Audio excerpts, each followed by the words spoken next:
Okay, so Pete James Johnson is a drummer, composer, educator, recording engineer, and producer.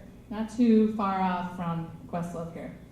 As a drummer, Pete has toured 3 continents of the world with his bands from Minnesota and California, including Grammy-winning bands and artists. In addition, Pete has been a session drummer for over 50 albums with various studios, including recording for Capitol Records with 22-time Grammy-winning engineer Al Schmidt.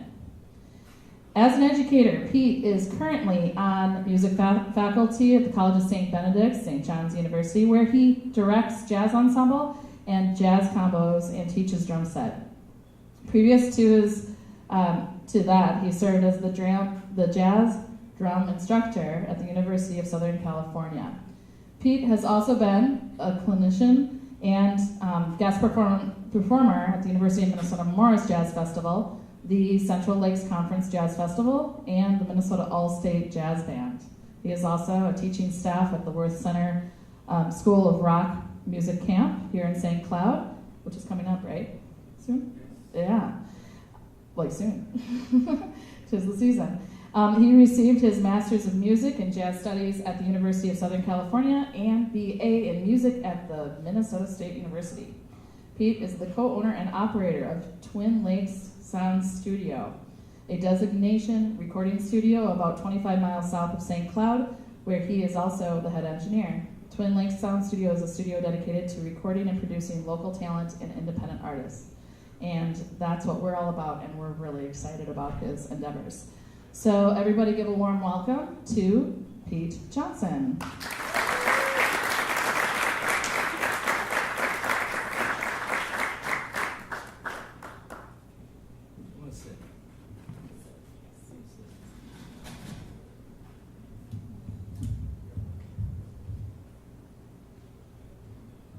Hello everybody, how are you? How's everybody doing? Yeah? Alright, good. Thank you for having me, Heidi and Barb and the rest of the board of the IMCCM.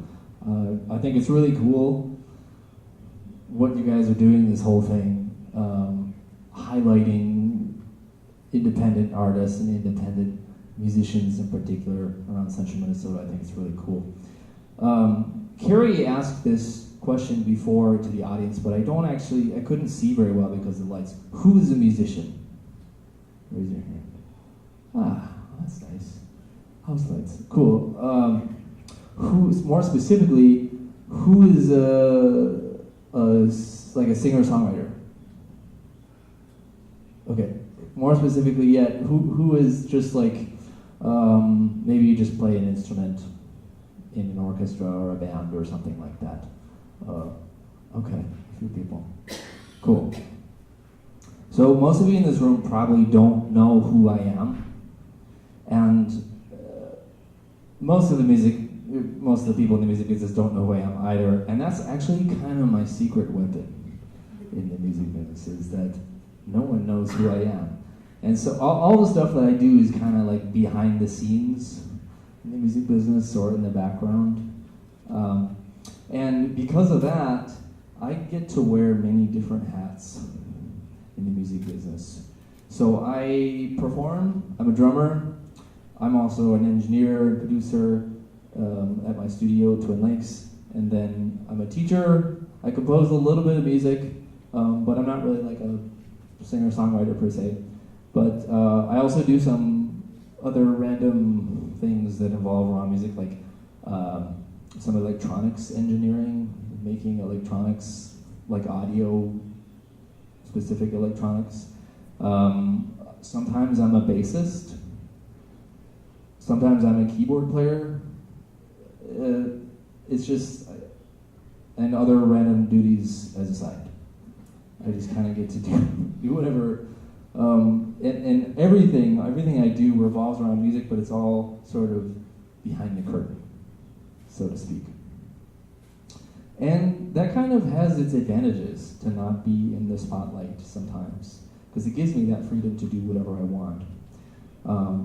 And this is kind of the main theme of my presentation, is that it's possible to work in the music business if that's what you want to do. And it's okay if you aren't like a songwriter and you aren't like a front man or a front woman. You aren't the star. Because I've never been that. I've never stand up on stage and sing songs for people. I can't sing at all, actually. And I learned that at a young age. So that was a good lesson right off the bat. So I played the drums instead. And I actually kind of prefer that. I prefer being behind the band. I really like it. So before I dive into my presentation, I actually have 2 lessons for you, for any musician in the room, right off the bat. And these are kind of like bigger picture lessons that go beyond just being a drummer or a guitarist or just a singer-songwriter or whatever. I'll tell you one now, and then I'll tell you the other one at the end, at the conclusion. So the first lesson I have for you right off the bat is that life in music can be hard. It is hard. If you play music and try to do it professionally, you already know that. And it's hard no matter what level you're at. It's always hard. There's always new challenges. But luckily, I've never felt discouraged enough to not want to do it. So I believe it's important to recognize what it is that propels you forward every day. What is it that keeps you going, to keep playing music? You should continually ask yourself, why am I doing this? And that's just kind of a more bigger picture question to why we play music, especially if you want to do it professionally. Because it's hard. Like, honestly, if you want to make money in any job, just, be an accountant or something, or a doctor. You can probably make more money being a musician. So I know a lot of musicians who really struggle, and they really want to do it full time, and that's great. But I'm fascinated by what propels those people forward every day, just to keep doing it. So ask yourself that every day. I think it's an important question. So anyway, I'll start my presentation, and my presentation is in like 3 chapters. And they're going to highlight the 3 main things that I do that make up my music career. So the first chapter is about my being a sideman. And I'm primarily known as a drummer amongst the musicians that I play with. And a sideman or a sidewoman is simply a musician that plays in other people's bands. That's it. That's all they do. So this is the first chapter of my presentation because it kind of takes up the largest slice of my musical career pie. By the way, my goal with these lessons or chapters is really at the end of these I'll have the lessons that I've learned from doing these things that I'll share with you that I didn't know at the beginning, starting out. So anyway, there are tons of musicians who make up their careers just by being a sideman or a supporting musician. For some musicians, that's all they want to do, actually. All they want to do is just play their instruments in bands, and that's great. So my musical training has been primarily focused on jazz. And jazz musicians are a really strange breed of musicians. If you've ever hung out with them, you should probably just not hang out with them. But anyway, I've spent a lot of time around jazz musicians, and jazz musicians spend a lot of time practicing their instrument. For some, maybe too much. And so, generally, jazz musicians are pretty skilled at their instrument.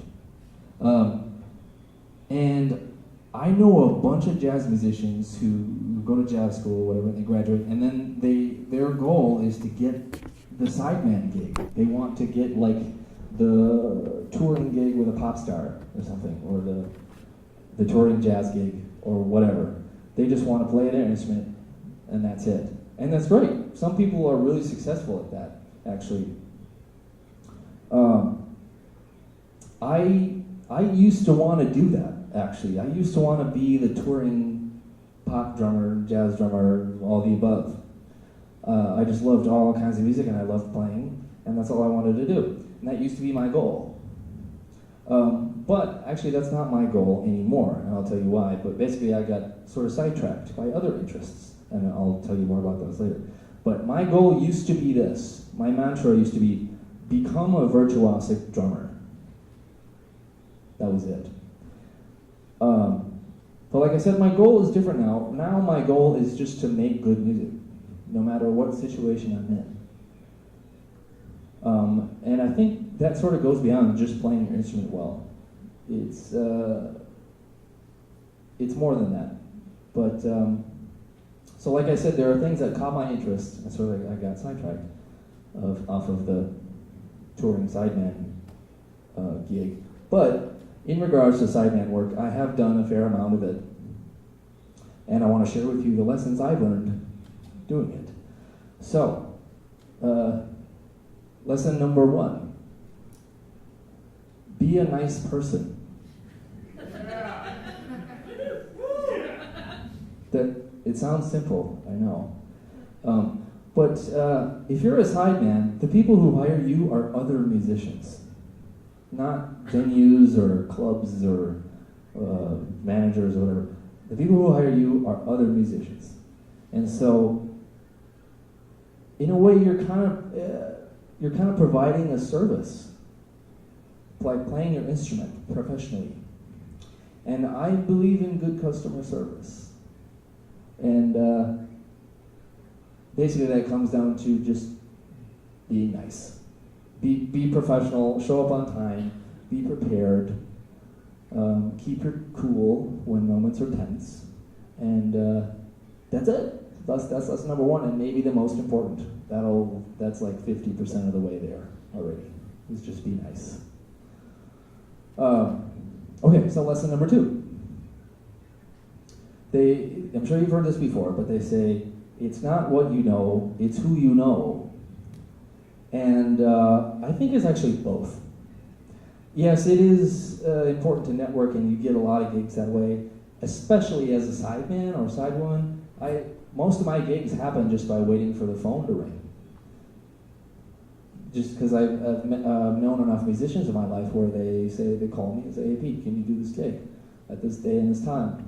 Sure, it's either yes or no, and then life goes on. But if I showed up to the gig and I didn't know what I was doing, they would never call me back. I wouldn't get many gigs if I didn't know the music.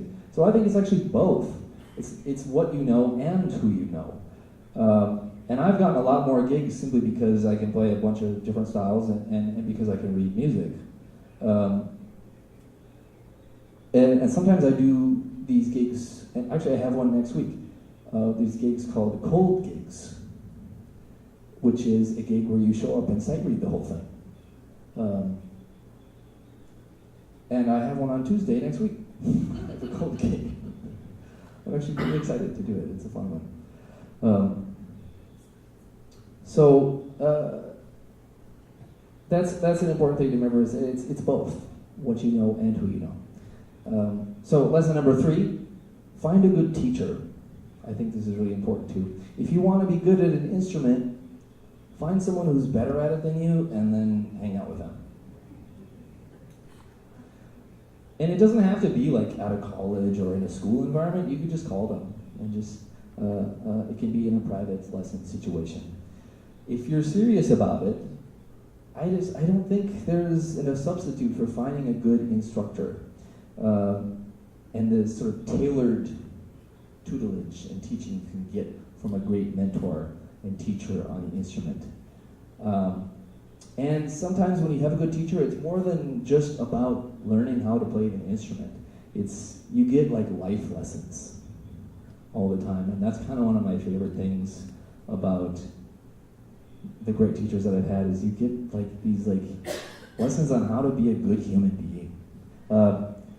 I have an example of one, actually. So I studied drums with this guy named Ndugu Chancellor at school. Has anybody heard that name? Maybe? Yes. Okay, one person. No one's heard of that. Ndugu is like another guy who's kind of, no one knows who he is. He's just a behind the curtain type musician.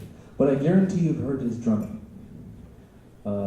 He was the drummer on this sort of obscure record from the 80s called Thriller. And yeah. Honestly, he was on Thriller. He was the drummer on Billie Jean and PYT and all those great groovy songs. He was working with Michael and working with like Miles Davis and all these great musicians. And I'm very sad to learn that actually Ndugu died in March of this year. He recently passed away of cancer. So I was very sad at that time. But anyway, he had one of the coolest lessons for me that isn't really even, it goes beyond just playing your instrument well. And let me look here, I have it written down. On the very first lesson we had, he looks at me and he says, all right, so Pete, why are you here? And I said, well, I want to be good at drums. And he said, why? And I said, what do you mean why? Because I just do. I just want to be good at drums. And he said, well, why though? And I couldn't really answer that question. And it seems like a simple question, but I couldn't give him a good answer. And he said, well, maybe you need to worry more about trying to be a good musician instead of just a good drummer. You need to listen. A good player needs to listen more than the listener, is what he said. So most of our lessons together was spent just listening and talking about the music. And I thought that was so interesting. He said, Pete, you're already a good drummer. You just need to work on being a good musician. And then he kind of further explained the difference between the two. Good drummer, good musician. A good musician has more than just abilities on an instrument. It goes beyond that. So anyway, lesson number 4, do your homework. Study the music that you're playing, practice it, and practice your instrument. Like I said, my goal used to be I want to become a great drummer, but that's different now. Now that's not to say that I don't want to be good at the drums or don't care about it, because I do. I do want to be good at the drums. But I believe that if you're an instrumentalist, if there are any instrumentalists in this room, you want to be good at your instrument, it's more than just practicing an instrument, it's being aware of all of the things that make up music, all the other elements like harmony, melody, and rhythm, form of the song that you're playing. I play a rhythmic instrument, the drums, but I try really hard to understand every song I'm playing. I try to understand the melody and the harmony of it as well. It's more about being a complete musician than just playing your instrument and cashing checks and calling it a day. So do your homework. And lesson number 5, and this is more of just a human quality, I think, that's important for all of us, and that is to practice humility. Not only as a musician, but I think as a person, this is a really important trait to have. That being said, you should also try to be aware of your self-worth, too. When I was first starting out, I said yes to virtually every gig. And I'm glad I did, because I met a lot of people. No matter how much it paid, I just said yes, even if it paid nothing. And I just loved it. I just loved to play. But there comes a point where you should learn how to say no to a gig if you can, if you need to. So you should ask yourself, is this gig worth it? And you'll figure it out. Like, the more you play, you'll eventually figure out, okay, I don't think I should do this one. You kind of figure it out on your own and have your own ways of doing it. But I can give you one method that you can use if you're not sure. And this is a method that one of my buddies uses all the time, of whether or not he decides to take a gig or not. And it is this. A gig must meet 2 of 3 requirements. 1 is good money, 2 good people, or 3 good music. If you can get 2 out of those 3, then it's worth it. So if you can remember that, good money, good music, or good people, get 2 of them and take the gig. That's his formula. That doesn't work for everybody, but it's something you could use. So the last lesson of the Sideman chapter, how do you get gigs? How do I play? I think there's an easy answer to it, and it's just start hanging out with musicians at shows. Like I said before, musicians are the people who hire sidemen. So go to shows, go to jam sessions, go to open mics, go to musicians' houses. Musicians are pretty approachable people, and I think if you just kind of talk to them, they would be down to hang out with you and play. If they see that you're good at your instrument and that you're hungry and willing to play, they'll call you. It's that simple. You just got to start hanging out and be seen. That's it. So anyway, I'm going to move on to chapter 2 of my presentation. This is about teaching music, because that's like the other main slice of my music career pie. So in the early days of being a sideman, I started teaching to supplement my gigging. And during college, I taught at a local music store. And I started with like 2 or 3 students, and eventually grew up to teaching like 4 days a week. And I had a bunch of students. And fast forward till now, and I'm currently on music faculty at St. Ben's and St. John's, where I teach all the jazz stuff. So how do you get a teaching gig? Is anybody here a teacher or interested in teaching music? Okay, a couple. I actually have some resources here, over there on this music stand, over stage left, behind that gentleman, about local music stores and teaching resources. You can grab those sheets of paper if you want on the way out. But find local music stores, ask if they're looking for instructors, bring them your resume. Even if they're not looking for instructors at that time, give them your resume and say, I would appreciate it if you kept me in mind in the future. Thanks, have a good day. That's it. That's all you got to do. Leave your resume, tell them you're interested, go there in person. Another good place to look is summer music camps to teach at. I teach at the Worth School of Rock every summer, which is like a week-long kids rock music camp. And it's great. They get together, learn songs, and put on a concert. And there's a ton of music camps around Minnesota. There's a list of a bunch of them on that sheet of paper over there that you can grab if you want. A bunch of music camps in a bunch of different styles of music. And they're all looking for instructors all the time.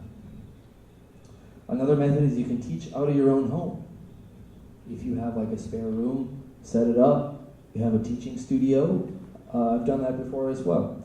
Or some teachers actually go to students' houses and teach. You can do that as well. Another thing that's really catching on now is that some music teachers actually teach on the internet, and they have like video lessons that they sell to students, and then the students can just watch them at their own leisure and go at their own pace, which is really cool. That's kind of taking off now too. So there's a bunch of methods for teaching. And I do have some lessons that I've learned about teaching as well if you're considering becoming a teacher. So lesson number 1 is, just because you play well doesn't mean you're qualified to teach. Teaching is kind of different than playing, and some good players can make bad teachers, I think. And I've had some personally, I think, that I didn't like. I think it's maybe because they didn't know how to explain things, or they do a bad job at assessing where the students are at in their skill set, or they have too high expectations or whatever. I don't know. But which brings me to lesson 2, and that is that teaching music is half actual teaching, and then the other half is developing interpersonal skills and it helps to be a people person if you're a teacher. But if you aren't, you have to be willing to at least learn a little bit about your students and how they learn versus how other students learn, where they're at mentally. It's not a one-size-fits-all approach to teach. So be aware of that. Just try to be sensitive of your students' abilities and just where they're at. And the last lesson I have for teaching is that I think you should take it very seriously. If you ever become a teacher, take it seriously. I believe teaching in general is one of the most noble and important professions in the world. And you should take it very seriously, and don't ever think it's beneath you for some reason, or it's just something that you're doing just to pay the bills before you make it big or something. It's not that. It's a serious thing. But if you're considering becoming a sideman or performing musician at all in any capacity, you should seriously consider teaching, because it's a great way to supplement your gigging. So anyway, I want to move on to the third chapter. And the other main thing that I do in my music career is that I'm an audio engineer and sometimes producer. So I'm currently a co-owner of this new recording studio that just opened up in February called Twin Lake Sound Studio, and it's in South Haven, Minnesota. Anybody heard of that town? Hey, really? South Haven. Population 181 people. South Haven. I think that's right. It's technically not even in South Haven. It's south of South Haven on Lake Sylvia. So that's where it is. It's kind of in the middle of nowhere. But so I have this studio out there. I'm a co-owner, and I'm also somewhat of an electrical engineer, I guess. At the studio, I have equipment in the room, but I also build and repair a lot of my own equipment in the studio. I build microphones, and also microphone preamps is one of the things I do. And I'll tell you how and why I got into that in a minute. But I started recording for fun. Before I go on, is anyone here at all ever been in a studio environment or likes recording or does any of that kind of stuff? A couple of people in the back. All right, cool. Well, this is for you. So I started recording for fun in my basement, and I had minimal setup at the time in high school. I basically had a dual cassette deck tape recorder, and I would keep swapping the decks, and record on one tape while it was also recorded from the other tape, and swap it again, and swap it again. And that's how I made music. And actually, I did that with Carrie. I don't know if she's here, if she remembers that, when we were in 7th grade. That was one of the first recordings I ever did. And it was awesome. And those recordings are probably long gone now. I don't know where they are. But that's how I started out. Fast forward a little bit, and I get into digital recording with on a computer and Pro Tools and all this stuff. And I keep gathering more things, and maybe a couple microphones here and there. And fast forward a little bit more, and I'm recording drums at my house now. I'm recording guitars and making these silly little songs.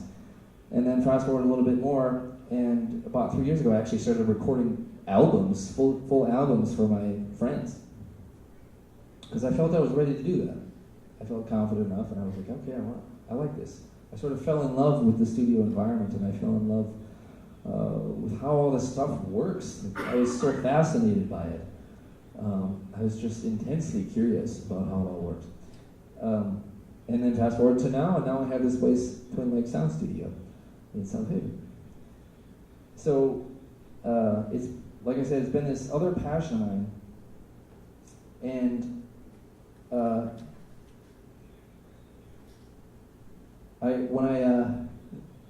when I started doing it, I was so fascinated by it, about how everything worked. And I have a little bit of show and tell for you guys, if that's okay. Is that okay? I feel like I'm in first grade right now. But I want to show you something. So I built microphones, and I remember the first one I made was so crude. It was like, I built it out of aluminum foil, some magnets, copper wire, and PVC pipe. But it worked. It honestly did. So this is a ribbon mic that I made. I can even pass it around if you want to, like, show and tell.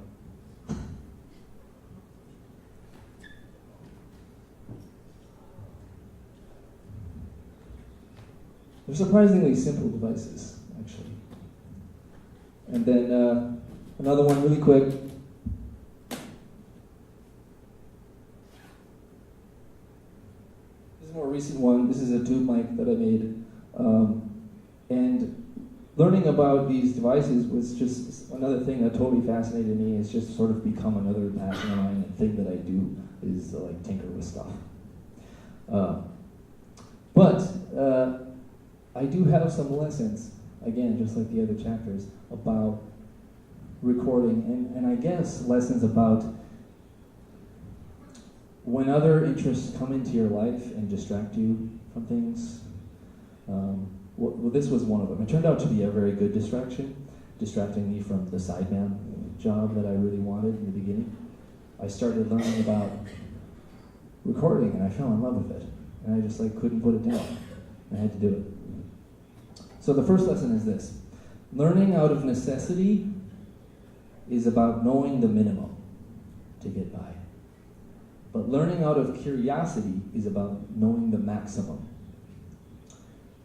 And for myself, I was genuinely curious about a lot of these things. And if I had infinite time and infinite money, I would just be a student forever. I would just learn things, as many things as I could, if I had the time. So even if you have an interest that's like just a hobby, that is like some small interesting thing that you do in music, or maybe even not music, always realize that it could someday turn into a part of your career, even if it's just something that feels like a hobby. That's how it started for me, and now it's like actually a part of my income, and a part of the thing that I do is recording and engineering. Lesson number 2, learn to be resourceful. You don't need to outsource everything to everybody else.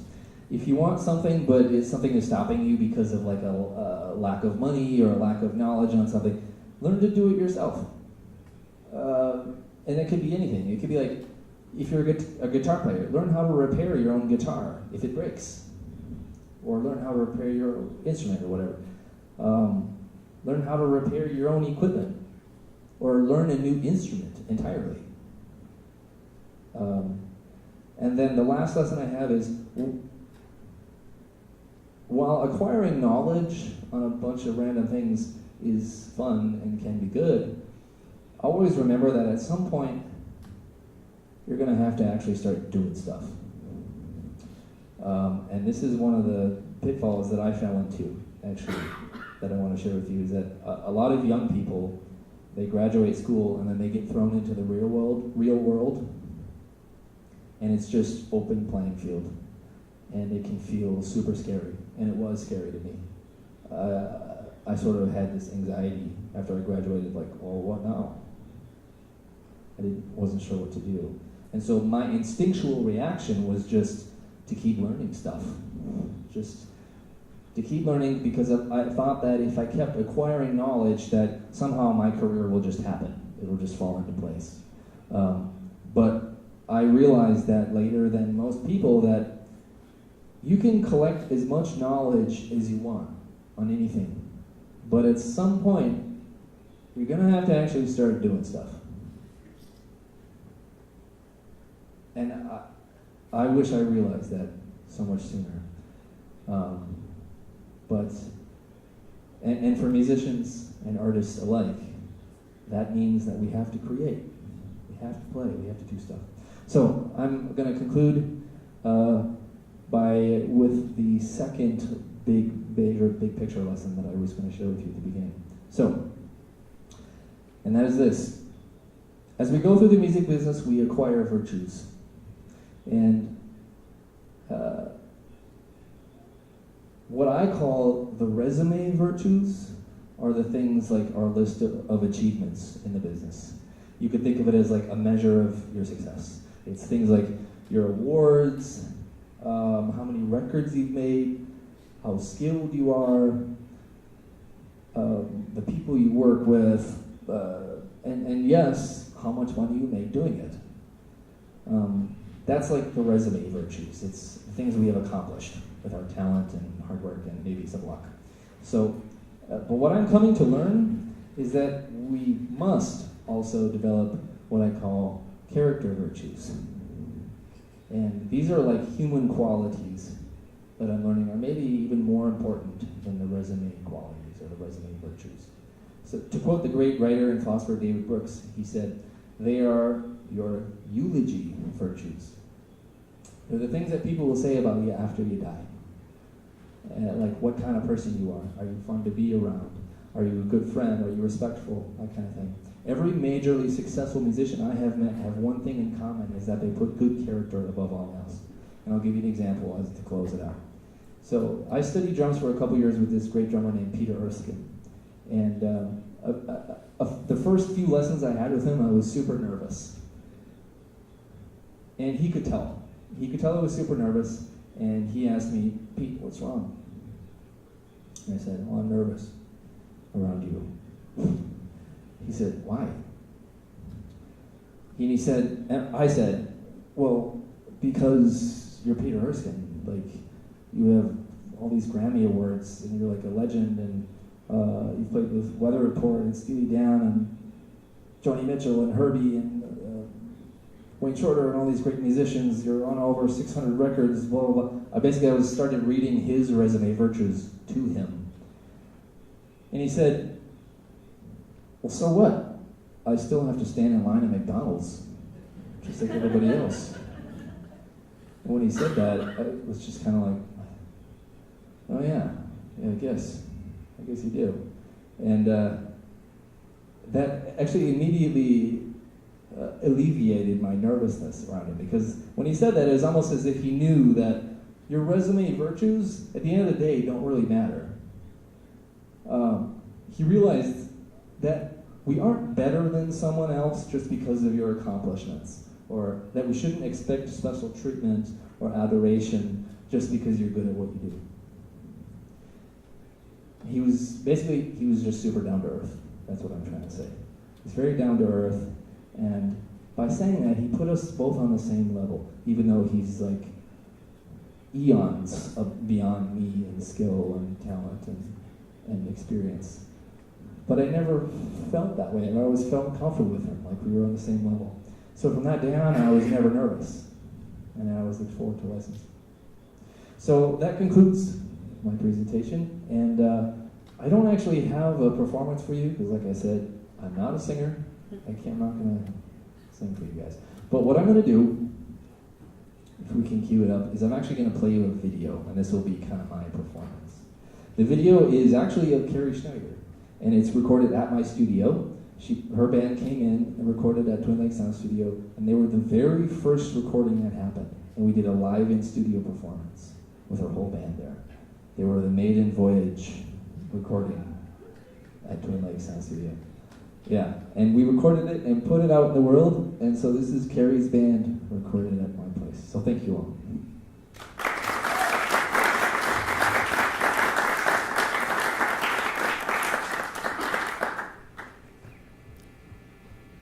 We ready?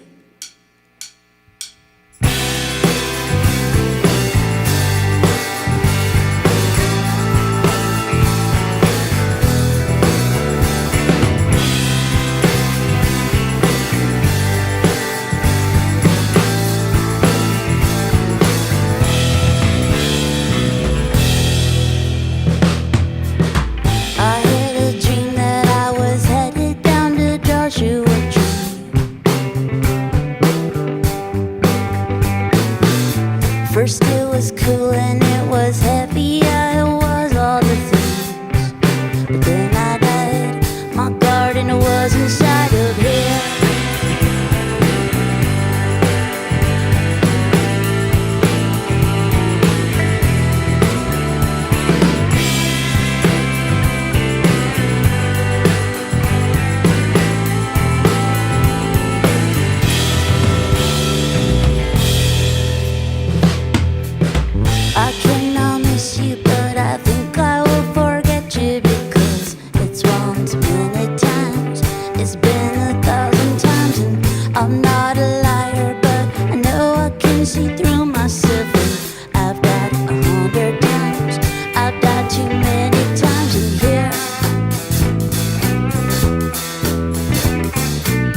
believe.